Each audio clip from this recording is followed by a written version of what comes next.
President Ibrahim Traore of Burkina Faso dissolves all political parties. This came about after Parliament passed a bill to ban all political party participation in the country.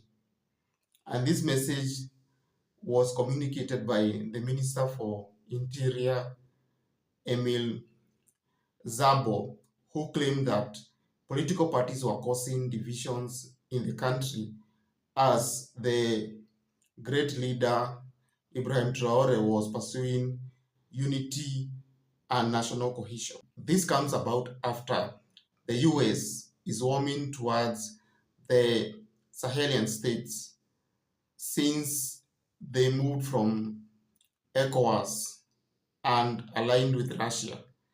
The US has even promised to work with the Sahelian nations without focusing on their ability to democratize and observe human rights.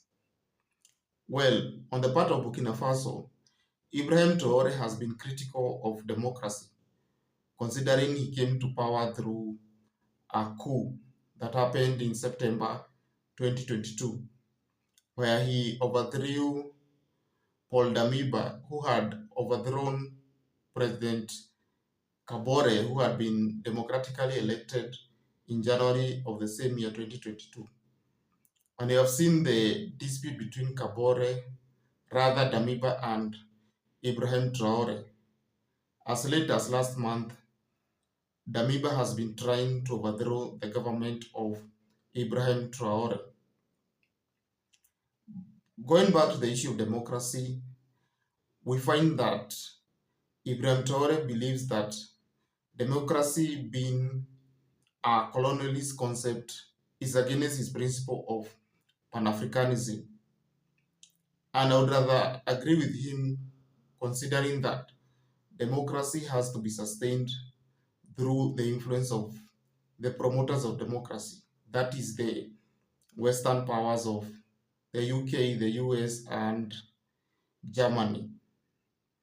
And so, for democracy to survive, we need financing for the preferred leader, election observation, and of course, transition from one government to another. And this will have to invite the Western leaders or observers to oversee the implementation of democracy in your country. And it is at this part that Ibrahim Traore feels that they do not need any Western participation or influence or interference in the governance of Burkina Faso and to a large extent the Sahelian states. Well, since they removed France from any influence in the country, Burkina Faso has been battling militants in the north who have been sponsored by the Al-Qaeda and ISIS. And there seems to be Western powers who are sponsoring these militias to destabilize the countries. And it's at this point that Burkina Faso has been working with Russia to help in logistics and military strategies and weaponry to battle the militias.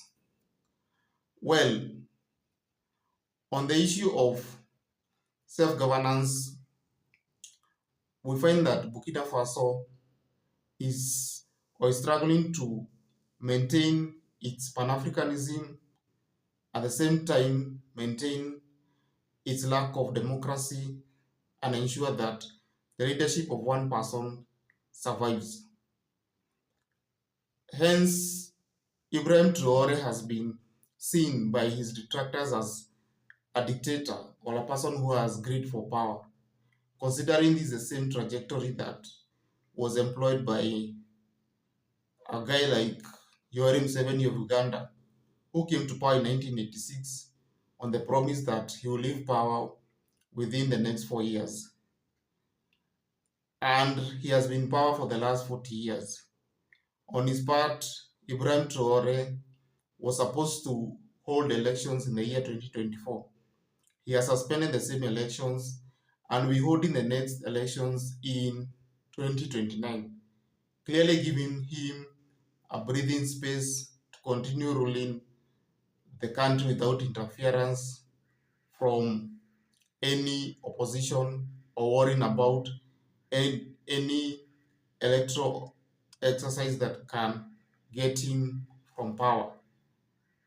As time goes by, his supporters will embrace him as a strong, benevolent dictator, while his detractors will always be challenging his leadership on lack of democracy, despite his great development record in the country. Well, that is all. Can you like and subscribe this channel?